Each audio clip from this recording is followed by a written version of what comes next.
ఈరోజు శనివారంతో కూడిన త్రయోదశి తిథి ఉంది. దీన్ని శని త్రయోదశి అనే పేరుతో పిలుస్తారు. జాతకపరంగా రాశిపరంగా ఉన్న శనిగ్రహ దోషాలు అధిగమించడానికి ఈరోజు ఎలాంటి ముఖ్యమైన విధి విధానాలు పాటించాలో నేటి శుభం లాభం అనే శీర్షికన పరిశీలిద్దాం. ప్రధానంగా శనివారము త్రయోదశి తిథి కలిసి వచ్చిన రోజు ప్రదోష కాలంలో శని త్రయోదశి పర్వం అనే ప్రత్యేకమైన కాలం ఉంటుంది. ఆ సమయంలో శివాభిషేకం చేయటం ద్వారా శని దోషాలు తొలగింపజేసుకోవడంతో పాటుగా శివానుగ్రహం కలిగి ఐశ్వర్య ప్రాప్తిని సిద్ధింపజేసుకోవచ్చు. అందుకే ప్రదోష కాలంలో పంచామృతాలతో కొబ్బరి నీళ్లతో శివాభిషేకం చేసుకోవటం, తుమ్మి పూలతో మందార పూలతో ఈశ్వరుని పూజించి చిమ్మిలి నివేదనగా సమర్పించడం ద్వారా శివానుగ్రహానికి పాత్రలవడంతో పాటుగా శని దోషాల నుంచి కూడా సులభంగా బయటపడవచ్చు.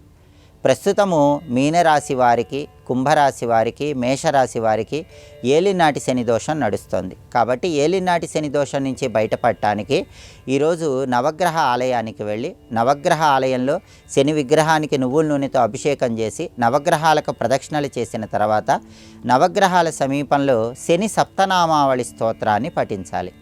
నమో శనైశ్చరా పాహిమాం, నమో మందగమనా పాహిమాం, నమో సూర్యపుత్ర పాహిమాం, నమో ఛాయాసుత పాహిమాం, నమో జ్యేష్ఠ పత్ని సమేత పాహిమాం, నమో యమ ప్రత్యధిదేవ పాహిమాం, నమో గృద్రవాహాయ పాహిమాం. దీన్ని శని సప్తనామావళి స్తోత్రం అంటారు. ఈ స్తోత్రాన్ని నవగ్రహాలకు ప్రదక్షిణలు చేసిన తర్వాత నవగ్రహాలకు సమీపంలో కూర్చొని పఠించినట్లయితే కుంభరాశి, మీనరాశి, మేషరాశి వాళ్ళకి ఏలినాటి శని దోష తీవ్రతను తగ్గింపజేసుకోవచ్చు. అలాగే ప్రస్తుతము సింహరాశి వాళ్ళకి అష్టమ శని దోషం నడుస్తోంది. అష్టమ శని దోషాన్ని పోగొట్టే శక్తి గోపూజకు ఉంటుంది. కాబట్టి శని త్రయోదశి సందర్భంగా గోమాతకు ప్రదక్షిణలు చేయటం, గోమాతకు గ్రాసము తినిపించటం, ఆ తర్వాత శివాలయ ప్రాంగణంలో నువ్వులతో తయారు చేయబడిన పదార్థాలు ఎవరికైనా పంచిపెట్టడం ద్వారా అష్టమ శని దోష తీవ్రతను తగ్గింపజేసుకోవచ్చు. అలాగే ప్రస్తుతము ధనుస్సు రాశి వాళ్ళకి అర్ధాష్టమ శని దోషం నడుస్తుంది. అర్ధాష్టమ శని దోషం వల్ల శ్రమ ఎక్కువ, ఫలితం తక్కువ ఉంటుంది. అష్టమ శని దోషం వల్ల కుటుంబ సభ్యులతో విభేదాభిప్రాయాలు ఎక్కువగా రావటం, ఆరోగ్య సమస్యలు ఎదుర్కోవటం ఇలాంటివన్నీ ఉంటాయి.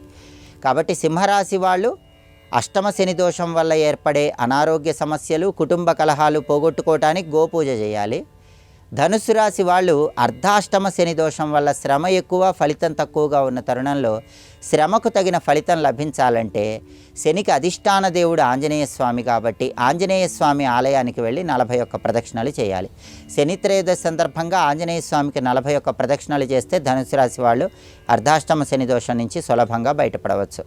అలాగే ప్రస్తుతం మిథున రాశి వాళ్ళకి కంటక శని దోషం నడుస్తుంది. ఇది వృత్తిపరమైన శని దోషము. అంటే మిథున రాశి వాళ్ళు ఉద్యోగంలో ఉన్న, వ్యాపారంలో ఉన్న వాళ్ళ వృత్తిలో ఒడిదుడుకులు ఎక్కువగా ఉంటాయి. వృత్తిపరమైనటువంటి ఒడిదుడుకులు అధిగమించటానికి శని విష్ణు భక్తుడు కాబట్టి విష్ణు స్వరూపమైనటువంటి అశ్వత్థ వృక్షము రావి చెట్టుకు ప్రదక్షిణలు చేయాలి. మూలతో బ్రహ్మరూపాయ, మధ్యతో విష్ణురూపిణే, అగ్రత శివరూపాయ, వృక్షరాజాయతే నమః, అశ్వత్థాయ వరేణ్యాయ, సర్వైశ్వర్య ప్రదాయినే, అంతతః శివరూపాయ, వృక్షరాజాయతే నమః అనే శ్లోకాలు చదువుకుంటూ రావి చెట్టుకు ప్రదక్షిణలు చేసినట్లయితే మిథున రాశి వాళ్ళు కంటక శని దోష తీవ్రతను తగ్గింపజేసుకోవచ్చు.